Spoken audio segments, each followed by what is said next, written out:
Pero wala never again natin with the Marcos system. Why, ma'am? Sit down tayo. Sige na. Hindi naman kasi kami talaga nagkausap niyan. Hindi kami magkaibigan.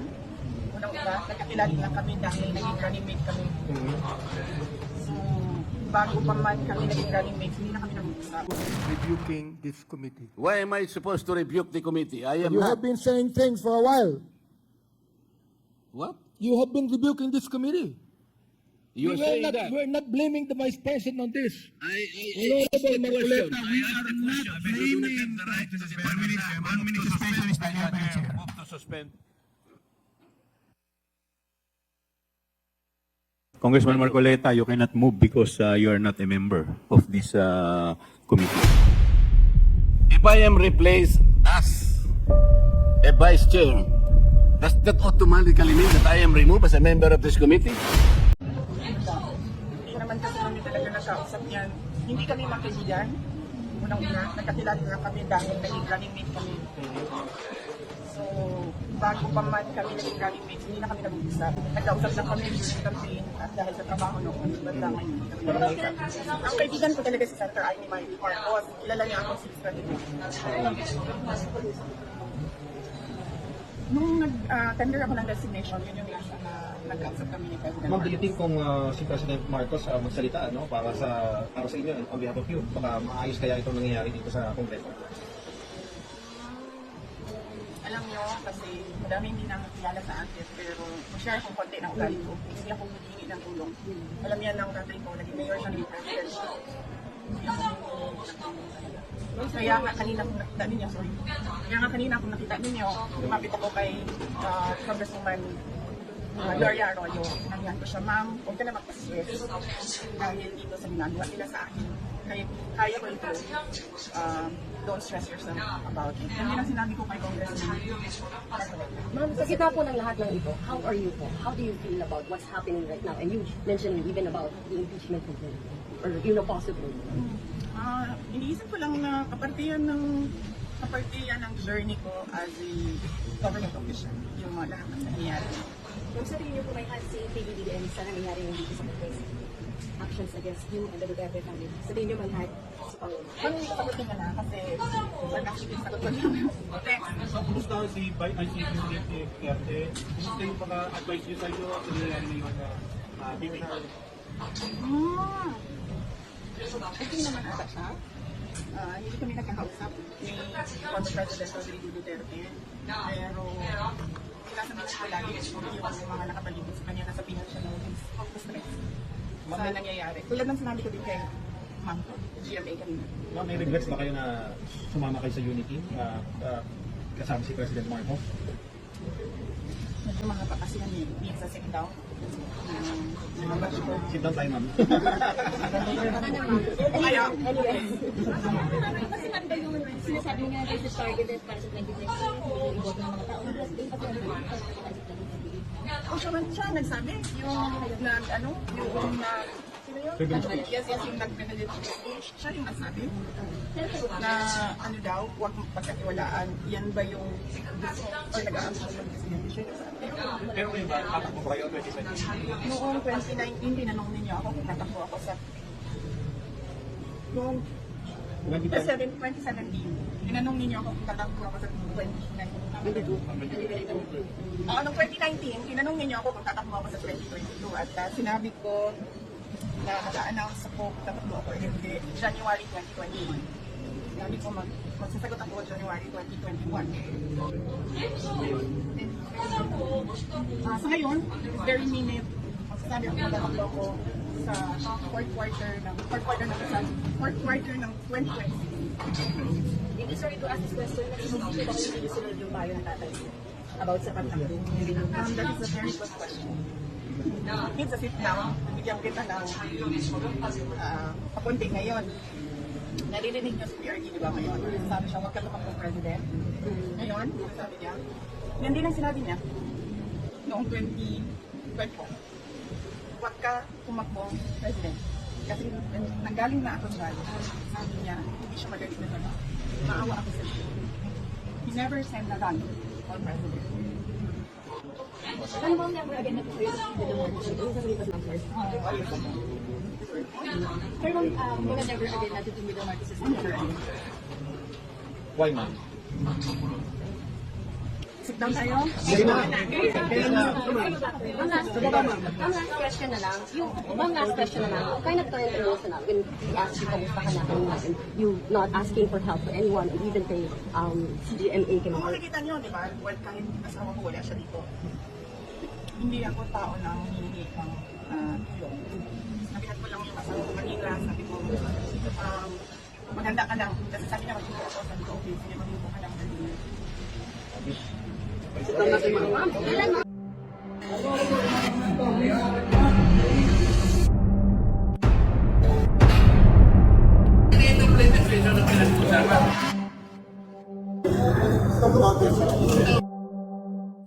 How many agencies of government today are subjected to notice of disallowance? Do you have a number? How many agencies today? With all due respect to the Before author, But that is a question I will leave, and I will Yes. terminate my manifestation, Madam. Yes, but I will. I I believe, would like Mr. to Chair, that respond. this is still my time. Yes, but I would like to respond to your manifestation, Congressman Marcoleta. Parliamentary Let inquiry, me. Mr. Chair. Parliamentary inquiry. What is the parliamentary inquiry of the I would Honorable like to Abante? ask the Honorable Marcoleta, is he rebuking this committee? What is the question, Mr. Chair? Are you rebuking this committee? Why am I supposed to rebuke the committee? I am You not. have been saying things for a while. What? You have been rebuking this committee. You say that. We're not blaming the Vice President on this. I asked Honorable the question. Marcoleta, we I asked are the question. not Because blaming- I have the right to debate. 1 minute suspension is the Move to suspend.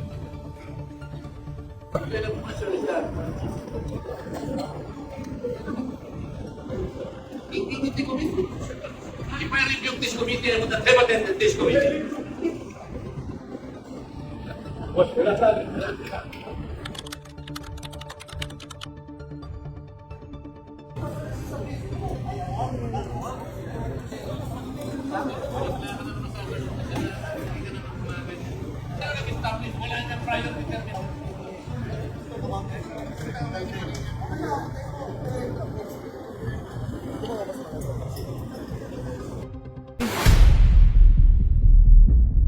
Mr. Chair, sasamantalahin ko na po ang presence po ng mga kinatawan ng Commission on Audit.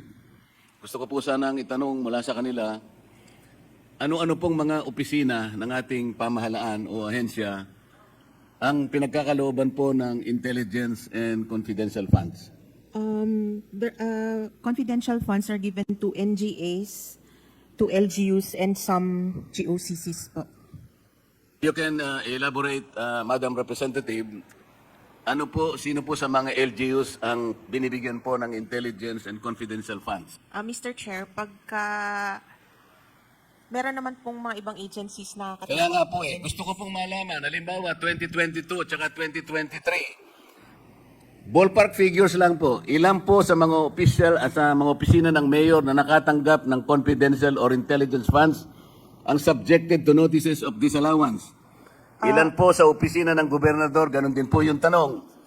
At saka sa iba't ibang mga opisina po. Para malaman lang natin, kahit ballpark figures lang, ilan po yung na-issue nyo na notices of disallowance concerning these types of funds? Mr. Chair, wala po kaming data on the said information today because we only have data on the OVP po. Bakit po yung opisina lang ng OBP ang meron kayong record? Marami ba ang na-issue nyo po na notices of disallowance in connection with these types of fund? Kung marami po kayong na-issue, at alam ko marami talaga, na notices of disallowance, pupuntahin natin dito lahat, hindi lang ang Office of the Vice President at dapat umupo dito. Lahat na po ng inisyuhan nyo ng notices of disallowance must sit here para makagawa po kami ng mas maganda, mas balanse na batas. Kung pag-uusapan po ay ang paggamit nitong intelligence funds. Do you understand, Madam? Yes, I understand po the question.